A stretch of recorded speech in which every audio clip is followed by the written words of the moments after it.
How to buy MLS Season Pass via Apple TV. You can directly use the application. If you don't have, simply use any browser available on your device. Then tap on the search bar and simply type on MLS Apple TV and hit search and tap on the first website that appears. Now in the Apple Plus TV, you can directly find the MLS right over here. Now all you have to do is tap on the sign in and simply subscribe to the MLS. Tap on the sign in.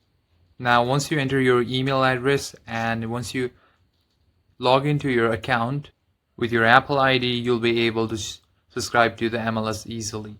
Simply head over to your subscription plan and select on MLS, and after that simply confirm on buying. So the monthly plan starts with $12.99 a month and you get a 7-day free trial.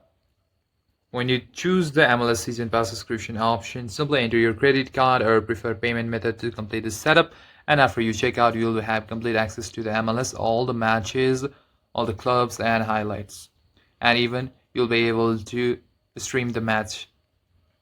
Here are the ways that you can use for this subscription. You can use an iPhone, iPad, Mac and Windows, and even Apple Vision Pro, Android, AirPlay and Wave. And that's it for the video, guys. Thank you for watching the video. If you find the video helpful, consider liking and subscribing to the channel. I'll see you in the next one.